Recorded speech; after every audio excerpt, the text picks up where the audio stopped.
Hi guys, welcome to another trailer for books that I wish I read sooner. And today we're going to talk about this book by Cody Sanchez called Main Street Millionaire. How to make extraordinary wealth by buying ordinary businesses. And we're going to talk about the content of the book, on why I wish I would have read this 10 years earlier, because then I could have saved so much money and troubles. Hi, welcome to the channel. I'm Tanya, a consultant turned entrepreneur, and I spent 13 years in business. And on this channel, we're going to talk about all the things that I wish I knew. Please use the comment section to interact with me and follow and like for more. Let's get into it. So, you guys all have heard of private equity, right? So private equity feels and sounds like this really far away, unreachable industry or job that people need to work really hard to get into. But in reality, you don't have to study finance, or you don't have to be in the right circles, or you don't have to know the right people, because you could do your own private equity. And you just actually need to read this book. Also, I can recommend reading this book if you are applying to private equity, or if you are applying to consulting and you want to know and you want to move into private equity later. Before we start getting into part one, let's talk about why this book is really cool. Because at the beginning, before she actually gets into the how-tos, she talks about and she asks you what kind of person you are and what kind of person or entrepreneur do you want to be. And this book focuses on how to buy small to medium-sized companies, more like small companies like mom and pop shops, or anything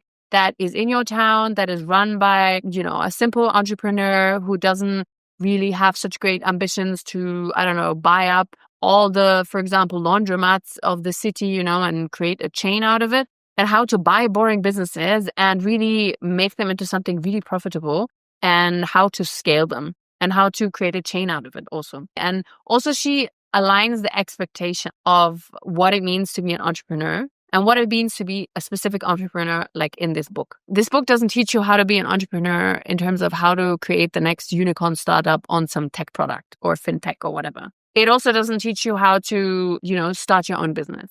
It really teaches you how to identify a business, how to buy a business, how to run a business, and how to really then make a business profitable. So let's get into it. So she structures her content into 4 different parts, which is R.I.C.H, right? R is for research, I is for invest, C is for command, and H is for harness. So R is for research. So basically, she's like, you need to define for yourself as a person, if you want to be an entrepreneur, what kind of entrepreneur do you want to be? So, and in what kind of industry do you want to invest? She started with laundromats, but this is because for her specific town, for her specific situation, this was really interesting for her. And that is why she picked that specific business. Now, for you, it might be something else. So that's why she encourages research, right? She encourages, what do you want to do? What is in your town? What is in your area? What do you think is great? So you do your research and you really research everything and anything and in your niche. And then here she's really encouraging you to get out there and to talk to a lot of people. So if you want to buy a business in a specific area, say you have identified that niche, then you go and talk to these people. You walk into the store, you say, hi, can I speak to the manager? Can I speak to the boss? Can I speak to the owner, etc.? And then you talk to them and you get to know all about their business. And then you ask them if you want to sell. And most entrepreneurs actually want to sell their business, because if you're like a mom and pop shop, most probably you've been working in the business for X amount of years and it's running well and it's making you good money, but you're tired.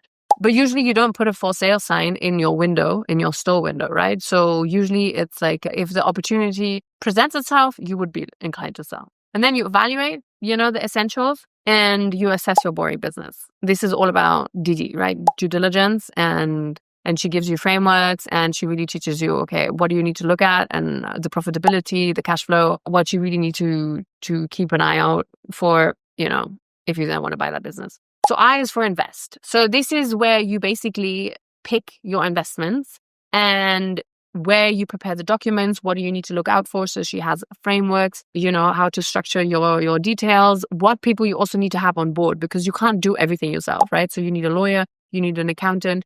Maybe you need someone, or you need a person like an operator that will help you run the business, or that has done something like this before. So if you have that person on board before you close the deal, it might be even good, because then you can already see, okay, how does this person fit into the company for I, as in invest, she really teaches you how do you go about your investment strategy. If you've picked something that you want to buy, how do you really negotiate the seller price, what you need to look out for. She has frameworks on profitability frameworks, and she also has frameworks on how to structure the deal with the owner of the company or the person that you're buying it from. Because it's not like you're buying a house and you have to put a down payment and then you have to have the down payment in order to get the mortgage, in order to finance the house or the apartment that you're buying.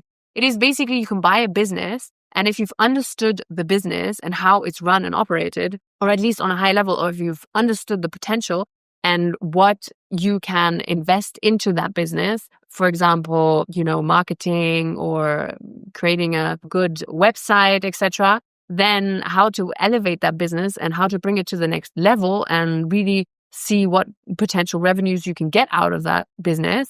Then you can talk to the business owner and then tell him, look, I cannot give you the lump sum of what the business costs upfront, but I am going to do seller financing. That means, so I'm going to give you a portion of my revenues and I'm going to give it back to you in order to finance you and in order to pay off the amount that we have agreed on that the business is worth. So basically, you have no investment whatsoever except for your time. And obviously, lawyers and accountants and etc. and all these things. So basically, it's a good deal for both because you don't have to come up with the cash up front and the seller doesn't have to pay so much taxes because he's getting his revenue or he's getting paid out the amount of money that the business is worth over time. So in C for Command, she really focuses on how you should structure your onboarding of the operator, how you pick an operator, and what pitfalls you can dive into, and what crazy things have happened to her. So there's also a bit of that. So it's a bit of, like, don't be like me, do better. We always like that. And then H is for harness. So this is basically how do you track your profits and how do you track the business? Because if you are too hands-off, that can hurt the business. And maybe you might have hired a psychopath by mistake and that person is only interested in taking money from the business. So, just be careful with that. And then also how to harness it in terms of like how to manage the business on autopilot, what things to implement so that you have a good communication with the operator, what numbers to look at. So she has frameworks on that too. So once you have the business, how to run it efficiently and effectively and what the red flags are, what the green flags are, etc. And then basically she also talks about what the exit strategy should be. So once you have bought a mom and pop shop and then you have polished it up, gained more traction, made more profit, then it's on a specific level and you're making a lot of, then you can also just sell that company to someone else or to like a private equity, for example, and then start all over. Or you could have this business and then buy another business and then merge them together and integrate them and then sell the chain to a private equity business. And then also, again, make a lot of money out of that. Now, what I particularly like about this book is that it really offers a great escape for anyone and a really good approach for anyone who has been deemed unemployable. And I'm saying unemployable because you are the type of personality who is, super energetic, wants to do a lot, is super ambitious, wants to improve every company, every process that they are working in, and is just too ambitious for their own good. And I mean that in the nicest way because those are the people who usually become entrepreneurs. Me, myself included, I also became an entrepreneur because not that I was seen unemployable from others because everybody loved having me in their company. But then when I was in their company and I was like, okay, this doesn't work and that doesn't work and we should be doing this differently and that should be doing differently. And look, I programmed a tool to help with this and that and that. People don't like that because the people above me, if they're not like you, then they will think that you are doing all these things because you want to take their job. And then they don't like that. And then they make your life miserable. And that's basically what happened to me. You don't leave your job because of the work that you do. You leave your job because of the bosses that you have. And that is exactly why I left all my jobs that I've had before. And this is exactly why I became an entrepreneur. This was very close to my heart. And if I would have read this book 10 years ago, I would have probably already owned and sold my first chain of businesses with laundromats. I mean, I'm not going to lie, this also takes a lot of gut and risk taking, and it takes a lot of confidence because you have to believe in yourself so much so that you will manage and you will achieve. So that is why I really, really like this book. And for anyone who is at university or who really knows that they want to become an entrepreneur, read this book. It really gives you a good structure and a good basis of what you need to think about when you buy a business, you want to run it, and then you want to sell it. I mean, obviously not everything is covered in this book, but it is a really, really good start. And it really shows that this method is possible and that anyone who wants to go on this road, even if you're 21 or if you're 25 or if you're 35 or if you're 60, I mean, you can still do it. You can still buy a business and become an entrepreneur. There's like no limits to anything.